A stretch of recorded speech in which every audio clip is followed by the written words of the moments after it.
This is the Bahamas Tonight, the Northern Edition. Good evening. I'm Sabrina Brown. Thank you for joining us. Parents over in Grand Key, Abaco taking matters into their own hands today, keeping their kids out of school. They say it is in protest to what they call the Ministry of Education's slow response to their concerns regarding the absence of at least 2 teachers in critical subject areas. PTA President Steve Russell telling ZNS News that after dealing with this teacher shortage for 1 month, parents will no longer allow their children to be shortchanged and decided to take these drastic measures. What was done today was basically a demonstration because the parents at a PTA meeting last night decided that what they was going to do was not send their kids to school until they find out from the ministry, hear from the ministry what's going on with as pertaining to the teachers that they have not received basically before the school term ended and the school term started again with those teachers not being here. And the ministry seems to have been dragging their feet, and the parents was just basically fed up with the kids just being in school doing certain subjects, actually doing nothing because there's no teacher for those subjects, and one of those subjects being basically the most important subject the kids need, which is maths. Let's just say 98% of the kids didn't show up to school today. Now, ZNS News spoke with education officials a few days ago who said the delay was due to the vetting process that is carried out by the police. Education officials have since confirmed that the teachers have been properly vetted and have gotten the green light to go to the Grand Key School. Russell confirms that he has spoken with education officials who have given him that same assurance, but he says they will act again if the matter is not resolved. They had a conference call with us, and they assured us that they will do anything that they could to get those teachers here within a week or so. So therefore, we're going to give them the benefit of the doubt, but we're not going to sit on it because this is what we've been hearing since those teachers left, stated back from last year, December. It's always been next month or next week, and so we're right back at this again. But we're going to give them the benefit of the doubt if they said that they're going to do everything that they can to ensure us with these teachers within a week. Now, we spoke with Area Vice President of the Bahamas Union of Teachers, Quintin LaRoda, who said education officials have confirmed that the teachers should be in place by next week. Grand Bahamas Seventh-day Adventist Academy remains closed until Friday. The school was forced to dismiss students early Tuesday morning after Principal Ruth Roll was informed that a fire had occurred at the school's tuck shop. Roll said that there was evidence of forced entry that suggested the fire may have been deliberately started. Roll said that a water pipe in the ceiling burst during the fire and that the water saved the building from being completely destroyed. While our ZNS News crew was at the institution on Tuesday, many teachers and tuck shop staff were concerned about how students would be fed during the remainder of the week. Now, it was announced early this morning that the school will remain closed until Friday morning, but students are asked to report to the neighboring Shiloh Seventh-day Adventist Church for their annual awards ceremony. In other news, police in Abaco are investigating the discovery of suspected human remains over on that island. Reports are that police received information yesterday that the suspected human remains were found in a bushy area east of Wilson City. Officers responded and the remains were collected. A pathologist report is expected in this matter. Investigations are ongoing. The manhunt continues tonight for 3 men wanted on the charge of murder. 27-year-old Fabian Livingston Roll, also known as PJ, a resident of Nelson Road, is a carpenter by profession. He is of slim build, 150 to 160 pounds, about 6 feet 1 inch tall, and of dark brown complexion. Police say Fabian Livingston Roll, aka PJ, is known to frequent the Garden Villas area. The second suspect, 21-year-old DeAndre Carville Hamilton of the Heritage Subdivision, a mason helper, is also known to visit the Garden Villas area. Hamilton is of brown complexion, about 140 pounds, thin build, and about 5 feet 8 inches tall. The third suspect is 37-year-old Kareem Abdul Moss. Police say he is wanted for questioning in connection with the June 26 murder of Jareth Barry in the Coral Gardens area. Police say Moss Ross, a security officer, is known to reside at 2 locations, Blue Hill and Cowpen Road in New Providence and Spinney Road here in Freeport. Moss is said to have light brown complexion, between 160 to 180 pounds, and stands about 5 feet 8 inches tall. If you have any information on the whereabouts of DeAndre Carville Hamilton, Fabian Livingston Roll, or Kareem Abdul Moss, you are asked to contact police at 352-9774 or 350-3106 through 12, 911, 919, or your nearest police station. The government moving ahead with its plans to redevelop some major areas of Grand Bahama. A mega project will impact residents of West Grand Bahama and officers attached to the Royal Bahamas Police Force Fire Branch. Joan Davis-Roll reports. The Deputy Prime Minister and Minister for Public Works and Urban Development, the Honourable Philip Brave Davis, telling ZNS News that significant strides are being made as the government continues to improve the country's infrastructure. The nation's deputy leader offering additional information and foreshadows that in a matter of weeks, residents on Grand Bahama will witness significant movement regarding the Fishing Hole Road. And we have now settled, as of today, that we'll just build a causeway lifted about 12 feet from present height with about 4 culverts, and we're just awaiting some more some footing tests that's going to go on now, and hopefully that too will be moving on as quickly as possible. How soon? Any timeline given?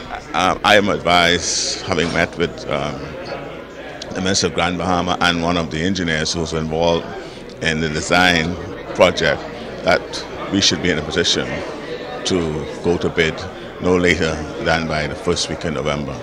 The deputy leader, who was on Grand Bahama addressing members of the northern branch of the Bahamas Engineers, says new capital projects are also progressing. We are trying to complete the design for the Smiths Bay seawall project. In fact, my structural engineer is here today. My senior structural engineer is here today, now scoping and looking at all the vagaries of that work, and hopefully we'll have that design complete and ready for bid, scoping and bidding within the next 3 weeks. And so far as the fire station is concerned, hopefully that will get started in the middle of November. You should see the breaking ground by the middle of November. What area is earmarked for that? It's on Settlers Way, I think. Where the original site was? The original site was. It's going to be right there. Shifting his attention to the award-winning Urban Renewal Program, the minister responsible says the program continues to positively impact the lives of many across the country. I'm very proud of what's going on here in Grand Bahama. They're touching a number of lives, and sometimes you don't really appreciate the extent of poverty or devastation or despair that our people are weighing and wearing until you get into these communities. And I'm happy to say that through our outreach efforts, through Urban Renewal, these ills of our society is being addressed and is on our radar. Joan Davis-Roll, ZNS Network News. Thank you, Joan. Members of the public here on Grand Bahama getting an opportunity to hear firsthand the vision of the Grand Bahama Chamber of Commerce for the city of Freeport for 2015 and beyond. Director Dylan Knowles says in crafting the vision paper, the Chamber was able to get input from stakeholders. He shares some of their concerns. Stakeholder concerns included a lack of transparency in terms of the administration of the city. There's a general perception that the Grand Bahama Port Authority is self-vested in engaging in activities that support the Grand Bahama Port Authority but not necessarily support the businesses of its licensees. Additionally, another key concern has been the chipping away of the benefits of the Hawksbill Creek Agreement by successive governments over the last 40 years in terms of tax implications for tax, customs, immigration, and labor. Noel says it is vital that business leaders get involved because if the business environment is not revamped, there will be even more difficult times for existing and potential investors in Freeport. The Chamber has been active in seeking the support of its membership and the wider business community towards these goals, and the Chamber feels comfortable that the government in particular and the Port Authority as well will be responsive to the desires and recommendations of the Chamber's membership. Now that public forum hosted by the Chamber is underway at the Pelican Bay Resort. As the government makes strides to address the country's economic development, expanding the state's social agenda is also being given top priority. This as a leading social agency is preparing to establish a presence on another northern island. Joan Davis-Roll has that story. Their work has been well documented through the countless lives they've positively impacted, not only on Grand Bahama, but other areas of the Bahamas, providing help for those in dire need and hope for persons in despair.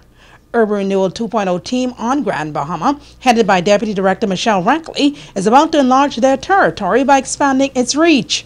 ZNS News spoke with Rankley while on the island of Bimini for that crowning moment in Bimini's history, the official commissioning of Resorts World Newport. Today I feel good for the people of Bimini who will now see transformation, who will now see jobs, and who will be able to live a much better way of life because of Resorts World. The Urban Renewal Executive disclosing that a new Urban Renewal Center is being established on the island of Bimini. To bring an urban renewal center to Bimini where we can tie this community closer together and actually see some transformation through urban renewal. Rankley says Biminites have responded well to their mission and support their efforts to fulfill their overall goal. The residents have embraced us so far, and we will do exactly what we did in every other island that I'm responsible in the Bahamas. How's the project coming in home repairs, and how is that affecting the people of Bimini? Well, in our walkabout and our assessment so far, we can see the need for urban renewal. And immediately we're going to be starting our small house repairs. We're going to be starting programs for the children, after school care, and of course some sporting activities for the adults. Urban Renewal officials say they will not rest until they touch the lives of the masses. Every day we're expanding, and every day we expect to get better and we expect to get bigger. As you know, throughout Grand Bahama, persons have felt our presence, and just last week I was in Cat Island and then on to Eleuthera, and from here it will be San Salvador, and we expect to touch, like I said, one island at a time. Urban Renewal will touch and transform. As our mandate says, we will continue to build stronger communities in every island by the transformation of lives. Joan Davis-Roll, ZNS Network News. Stay with us, there's more news after this. Bringing news that matters to you. You're watching the Bahamas Tonight Northern Edition. Welcome back. It can be considered a human rights issue. Domestic violence has been at the center of several high-profile cases in the United States recently, and according to a local psychiatrist, it is still cause for concern here in the Bahamas. Domestic violence is an age-old universal problem, and recently it has made the international headlines. Clinical Director of Psychiatry at the Grand Bahama Health Services, Dr. Jane Turnquest, says domestic violence is still prevalent in today's society, but many victims are still not forthcoming. Persons come in and they have these questionable bruises, and they say, they attribute to something else because there's the embarrassment and the shame. But it is real. It is significant. Despite the emotional trauma involved with domestic abuse, Dr. Turnquest says it is vital that victims seek help because it can lead to a dysfunctional family. Often the children see this way of behaving as the norm. So we might find that the boys abuse, sometimes the girls abuse. Sometimes they allow themselves to get into situations where they are victims because that is the only model that they know. So they repeat the model. It reverberates into many different aspects. they find that sometimes the children don't go to school. If they go to school, they're not able to function because they're so concerned about what's happening to mom. Is she safe? Although females are more likely to become victims of domestic abuse, men can also fall prey to this type of violence. It's so important for us to recognize because men are also abused. And then you also have same-sex relationships. So again, men can be, even though the male is a perpetrator, the victim is also a male in those relationships. So yeah, men can be victims. And because of the way our society is set up, men are even less likely than women to seek help. For those touched by this physical force of control, Dr. Turnquest has this bit of advice. I would say talk to a confidant, a friend, your pastor, your priest. At least start the dialogue so you realize that you're not creating the problem, that you're a victim and not the perpetrator. In many instances, the victim sees themselves as being responsible. So it's important to be able to shift that mindset so that you can be open to making a change. A noted medical professional calling for more to be done when it comes to preventing teenage pregnancy. This physician is adamant that more must be done to hold the men involved accountable. Megan Shepard reports. For over 2 decades, the PACE Center on Grand Bahama has been dedicated to helping expecting teen mothers. OBGYN at the Ram Memorial Hospital, Dr. Fermentus Leon, assists at the center and says that over the years, the numbers have remained constant. He says he has noticed a change in attitude of the teen mothers. Change in the sense that when I first came to Grand Bahama, you're looking at girls from 13, because our youngest pregnancy has been 13 through 18. And at that time, they would all, when you ask them who's the father of the baby, and the average age would be 26 and above. Over the past few years, this has changed, and right now the fathers of their babies are usually about the same age group, but very, very rarely you would get a young girl now saying to you that the daddy is more than 24. Dr. Leon says more must be done to prevent teenage pregnancy, and he believes this is attainable. He adds that it is important to stress the consequences of unprotected sex, which also includes sexually transmitted infections and sexually transmitted diseases. A lot of it has to do with being under peer pressure from the colleagues, and they speak to each other and they all think, look, it's okay to have sex. And the other thing which always puzzles me, I would ask them, are you sexually active? Yes. Do you use any form of contraception? Anything to prevent you from getting pregnant? No. Therefore, if you're not using any contraception, you're having sex, what do you expect? And already they giggle. It's like, it's no big deal. Dr. Leon is calling on the powers that be to do their part in curbing teen pregnancy. He says men who take advantage of young girls must be punished. We all know that a child under 16 cannot give consent to sex. This is by definition statutory rape. Therefore, anybody who wants to stop it, the powers can stop it. And I've always said, if we made an example of a few fathers by asking no questions, you know it's statutory rape.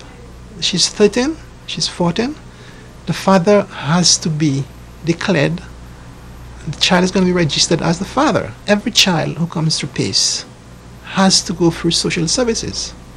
Therefore, social services have to know that this is statutory rape. And if they want to address the problem, it's going to be painful, but it can be addressed. Megan Shepard, ZNS Network News. A local manufacturing company is preparing to commission a training center on Friday. We get more details in this report. Grand Bahama is the industrial capital of the Bahamas, and as this island stands poised for further mega developments in this sector, a young Bahamian entrepreneur is focusing on the need for training in the field.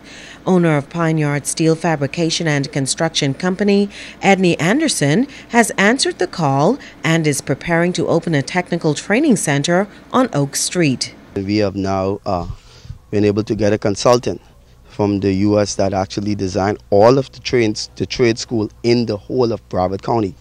He is one of the top welders and trainers in the world. So he has been second on the list in the world for welding. He is going to be down here at the opening with us, and he is going to design the programs for us. As the industry evolves, Anderson says there is a great demand for highly skilled workers in technical areas, and he says Pine Yard Steel is taking steps to ensure that Bahamians are properly trained. We are now looking at even purchasing properties that we now can bring people into Walker's Key, Grand Key, that they can come into the island and just be for 3 months, take a course. We have now also looking into doing some of our courses online that you don't have to come to class. All you need to do is do your online courses and come into our workshop to do your lab work. Anderson says there will also be a program for high school students. We are going to call it the industrial training, where they will be introduced to industry, not only in welding but in all industry. And it will be a 2 years program. For the first 6 months they will be in industries like plumbing, welding, carpentry, auto body, electrician. And in the final 6 months they will then decide what they want to specialize in. Pine Yard Steel also plans to set up an industry training center in Abaco. Don't go away. Sports is up next with Ricardo Lightborn.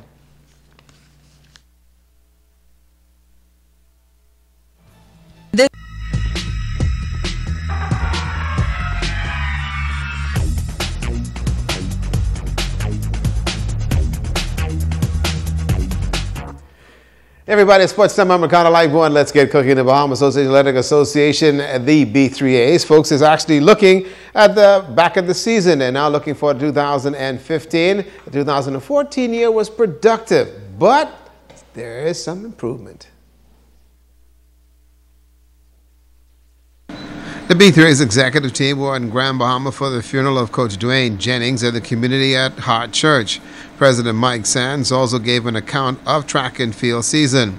He was not thrilled with the performance, especially of our junior athletes, and some attention to the coaches is another issue for the B3As. Some things we weren't very pleased with.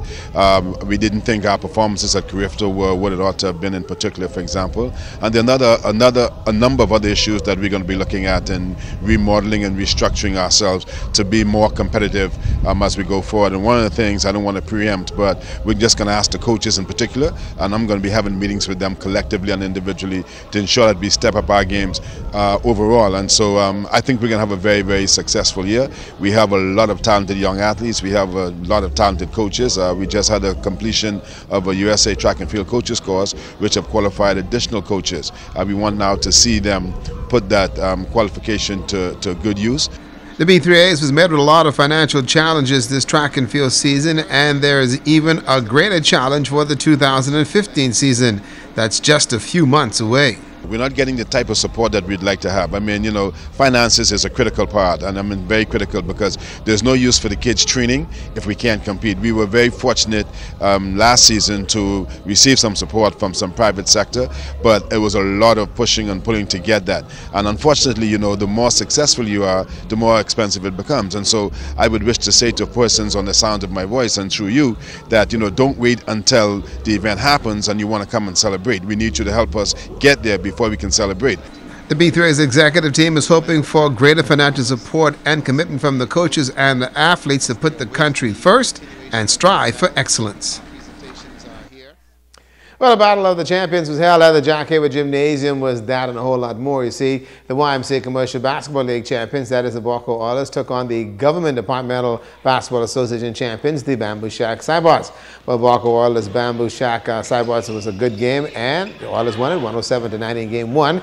In Game 2, the Oilers rolled over by those Cyborgs 87-77. A total team effort at both ends of the floor. Clemente Martin was named the series most valuable player, with also a pretty good one on 2 monster games. President of the Government Departmental Basketball Association, that is Sonny Miller, said it was a positive gesture and also good to build on. Grandmama so far has been nice to us. We had a great reception and coming in. The team that we're playing against, Barco. We spoke with them. We spoke with the president of the Commercial League. They have really been assisted us, as well as our sponsor from Nassau, Bamboo Shack, Miss Elaine Sands Pinder. She has did an awesome job in assisting us with being here this far. So your league, and looking at what happened this year, were you happy the way things went for you down there? Yes, sir. Our league was extremely competitive. Fortunately for the Bamboo Shack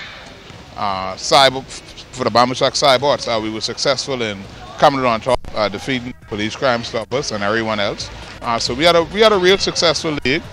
We look forward to continuing this relationship with the Commercial League here in Grand Bahama. Thanks, buddy. And it was a wonderful series. Please, if you can find Ted Mackey, tell him I need to see him. I know the brother's hurt, but Ted, I'm your friend, man. Call me. That's Sports Tonight.